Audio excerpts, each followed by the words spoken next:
যে মাজারগুলো থাকবে neat and clean, সেখানে শিরক বেদাত বা মাজারের আদব রক্ষার্থে ওখানে ধূমপানও চলবে না। বিশেষ করে যারা মাজার জিয়ারত করতে আসবে তাদেরকে সুন্দরভাবে সুষ্ঠু সুযোগ করে দিতে হবে। অনেকে দেখি মাজার জিয়ারত করতে গেলে জোর করে দেয়, টাকা দাও টাকা দাও, না এটা ঠিক না। আমি অলি প্রেমিক, কিন্তু এটা ঠিক না। আমি ভাইদেরকে শ্রদ্ধা জানাচ্ছি। আপনাদের মাধ্যমে আমার বাংলাদেশের যারা মাজার ভাঙতেছে তাদের কাছে আমার প্রশ্ন, যে মাজারে যিনি শুয়ে আছেন এই ব্যক্তিটা আমাদের মতো সাধারণ স্তরের মানুষ, নাকি আল্লাহ পাক কোরআন পাকে তার মর্যাদাটা একটু বাড়িয়ে দিয়েছেন? নাম্বার 1, অবশ্যই তাদের মর্যাদায় আল্লাহ বলছেন, আলা ইন্না আউলিয়া আল্লাহি লা খাউফুন আলাইহিম ওয়া লা হুম ইয়াহজানুন।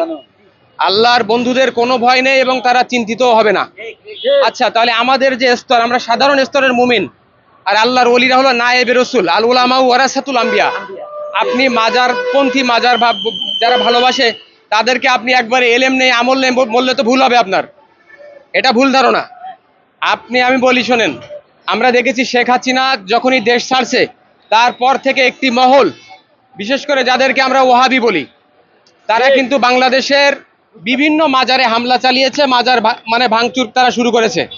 আচ্ছা, আমার কথা হলো তাদের কাছে প্রশ্ন, এদেশে ইসলাম এনেছিল কারা?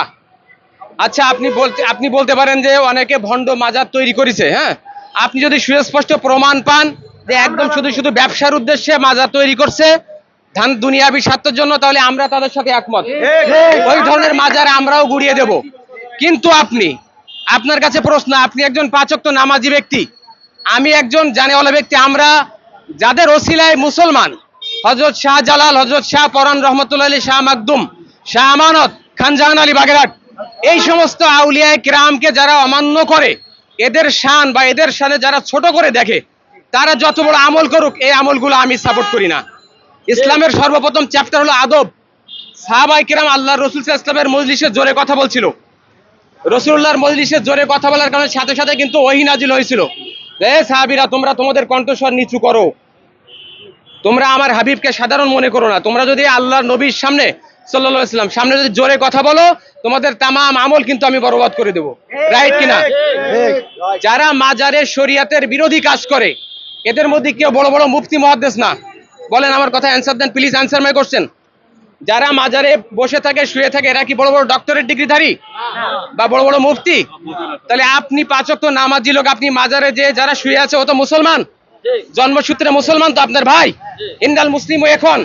তাহলে প্রথমত আপনি যদি আল্লাহর রাসূল সাল্লাল্লাহু আলাইহি ওয়াসাল্লামের আদর্শে আদর্শিত হতেন, আপনার উচিত ছিল আগে মাজারে যে তাদেরকে বোঝানো, বলা যে ভাই এটা ভুল হচ্ছে। তারা কিন্তু ডক্টরেট ডিগ্রি নেয়নি, তারা আল্লাহর ওলিকে ভালোবাসে, আল্লাহর আউলিয়া বান্দা। এ তো গাঁজাখোর মদখোরের কবর না যে কুকুরি প্রস্রাব করে দিয়ে চলে গেল। এটা নিঃসন্দেহে একটা শ্রদ্ধার জায়গা। তার মানে আমি এটা বলি না যে ওখানে শিরক বেদাত করতে হবে, তা না। কিন্তু ওলিদের দিকে আপনি বাঁকা নজরে তাকালে, মহব্বত কম করলে আপনার পতন সুনিশ্চিত হয়ে যাবে। আপনারা শুনেছেন কিনা জানি না, আপনারা ইতিহাস দেখবেন, হযরত শাহ পরান রহমতুল্লাহ যেটা আপনার জীবনীতে দেখবেন, কোন এক চিত্রনায়ক লোকজন সহ কিন্তু শাহ পরান হুজুরের মাজারে গিয়েছিল। তো ওনার মধ্যে একটু অহংকার আছে। যখন খাদেম বলল জুতা বাইরে রাখেন, উনি একটু তাচ্ছিল্য করে বললো না, খাদেম বললো যে জুতা আবার বাইরে রাখবো। ইতিহাস সাক্ষী আছে, উনি যখন মাজারে ঢুকে বেরোয় চলে আসলো, উনি ওই গাড়ির মধ্যে বসে উনি একটু বাইরে বসছিল, পাটা বাইরে দিয়ে, তার একটু পরেই কিন্তু একটা বড় ধরনের একটা যানবাহন এসে পাটা পুরো কেটে দিয়েছিল। আমরা ওলিদেরকে ভালোবাসবো আল্লাহর রাসূল সাল্লাল্লাহু আলাইহি ওয়াসাল্লামের খাতিরে, আমরা আল্লাহ ছাড়া কারো কাছে চাইবো না, শিরক থেকে মুক্ত থাকবো। কিন্তু আল্লাহ বলছে ওয়াবতাগু ইলাইহিল ওসিলা, তোমরা ওসিলা তালাশ করো। আমি এত বড় আলেম না যে নিজে বাড়ি বসে ইসলাম শিখবো। যারা ইসলামের ইলমে শরিয়াত, ইলমে তরিকাত, একদিকে জিহাদও যেমন দরকার আছে, অন্যদিকে তাজকিয়া নফস, আত্মশুদ্ধি, রিয়াজত, মুরাকাবা, মুশাহাদা, যেটা আমরা তাসাউফের ভাষায় আমরা ইলমে তাসাউফ বলি। এই ইলমে তাসাউফটা শিখতে গেলে আপনাকে একজন আল্লাহর ওলি, কামেল ওলির পাশে আপনাকে যেতে হবে সোহবতে, যারা প্রকৃত নায়েবে রাসূল। ভণ্ডর পাশে যাওয়া যাবে না, এটা আপনার যাচাই করতে হবে। আপনি নিজে একা একা যদি আল্লাহকে পেয়ে যান, তাহলে মুসা নবীর ব্যাপারে আপনি প্লিজ আনসার মাই কোশ্চেন। মুসা নবী আল্লাহকে বললো যে আমি আপনাকে দেখবো, আল্লাহ বললেন লান তারানি, হে মুসা তুমি আমাকে দেখতে পাবে না। কি বলছিল কি? কিন্তু মুসা যখনই নাছরবান্দা দেখতে আল্লাহকে দেখার জন্য চেষ্টা করলো, তুর পর্বত কি ছাই হয়ে গিয়েছিল? এজন্য আমরা অলিদেরকে ভালোবাসবো অবশ্যই আল্লাহর সন্তুষ্টির জন্য। আবার একদিকে যারা মাজার কেন্দ্রিক যারা ব্যবসা করে, যারা মাজারে টাকার ব্যবসা করে বা মাজারের শরিয়াতের বিরোধী জেনা করে, এই যে তরিকতের 4 জন ইমাম, বড় পীর আব্দুল কাদের জিলানী রহমতুল্লাহ আলাইহি, সুলতানুল হিন্দ খাজা মঈনুদ্দিন চিশতি রহমতুল্লাহ আলাইহি, তারপরে আপনার বাহাউদ্দিন নকশবন্দ রহমতুল্লাহ আলাইহি, এরকম তরিকাতের 4 তরিকাত মুজাদ্দিদিয়া তরিকার ইমাম মুজাদ্দিদ আলফে সানি রহমতুল্লাহ আলাইহি, এই যে 4 তরিকার ইমাম, তারা কিন্তু রাসূল সাল্লাল্লাহু আলাইহি ওয়াসাল্লামের পরে, সাহাবায়ে কেরামের পরে এশিয়া মহাদেশে ইসলাম প্রচার করেছে তারা। এজন্য তাদের অনেকে আছে তারা মজজুব শ্রেণীর আল্লাহর ওলি। আমি আপনাদেরকে বলি, ফুরফুরা শরীফের নাম শুনেছেন? ফুরফুরাকে অস্বীকার আল্লামা দেলোয়ার হোসেন সাইদি, যারা জামাত ইসলাম করে, যারা মাজারের পিছনে লাগছে অধিকাংশ তারা তো ক্লিয়ার বলে দিই, যারা জামাত ইসলাম মাইন্ডের তাদের মধ্যে কিছু বাদ দিয়ে অধিকাংশ মাজার বিদ্বেষী করে। বুঝতে পারছেন? আমি ক্লিয়ার বলে দিই, কারণ মৌত তো আল্লাহর হুকুম। এখন বিষয় হলো, আমার কথা হলো, আল্লামা দেলোয়ার হোসেন সাইদি তিনি বলেছেন ফুরফুরা শরীফ সারসিনা এটা হক দরবার। তা আল্লাহর ওলিদের কিছু পাগল আছে, ফুরফুরার দাদা হুজুর জামানায়ও ছিলেন, পুরো কাপড় চোপড় ছিল না, ল্যাংটা হয়ে ঘুরে বেড়াতো কলকাতার মানিকতলায়। আপনি কি ফতোয়া দেবেন? উনি মানুষের সামনে কাপড় পরতেন না, এটা শরিয়াতের ব্যাপার না, এটা অন্য ব্যাপার। ফুরফুরার মতো শরিয়াতপন্থী কোথাও আপনি পাবেন না। আর সব ওলিদেরকে শ্রদ্ধা করতে হবে। ভুল ত্রুটি মানুষ মাত্র হবে। আপনার মুসলমানকে আপনি বাজারে এসে ভাঙছেন, এটা কি? আপনি আগে শিক্ষা দেন, আমার ভাই ভুল ত্রুটি থাকতে পারে, তাকে আপনি বোঝান, ভাই আসেন সালাত আদায় করি। পৃথিবীর কোন নবীরা মানে বিশেষ করে তরিকাতের ইমামরা, ভাই ওলিয়া উলিয়ারা বেনামাজি ছিলেন না, এটা আমরা অবশ্যই মানব।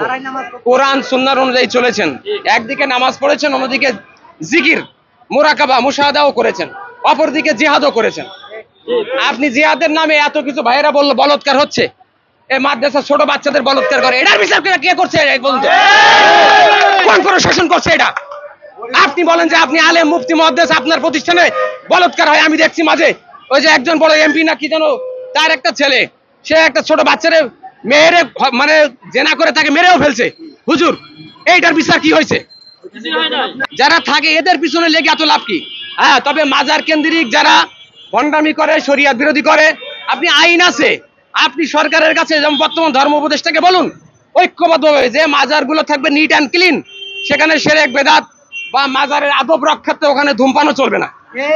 বিশেষ করে যারা মাজার জিয়ারত করতে আসবে তাদেরকে সুন্দরভাবে সুযোগ করে দিতে হবে। অনেকে দেখি মাজার জিয়ারত করতে গেলে জোর করে দেয়, টাকা দাও না, এটা ঠিক না। আমি অলি প্রেমিক, কিন্তু এটা ঠিক না। আমরা আবার একদিকে মাজারে যারা কমিটি আছে, যেসব পীর ফকিররা থাকে, এরা তো এই মাজারে আল্লাহর ওলির মহব্বতে আছে, এরা কি এখান থেকে কোটি টাকা ইনকাম করে? তাহলে এদেরকে মাজারের কমিটিকে এই যে এইখানের টাকাটা কই যায়? এই যে ইমাম সব চলে, মুয়াজ্জিম চলে, খাদেম যারা আছে সবাই এইটার টাকা দিয়ে চলে, এবং সিটি কর্পোরেশন নিজে এইটার টাকা দিয়ে চলে। আমরা কোনো পাগল ফকিরা খাইতেছে? কোনো পাগল ফকিরা খাইতেছে?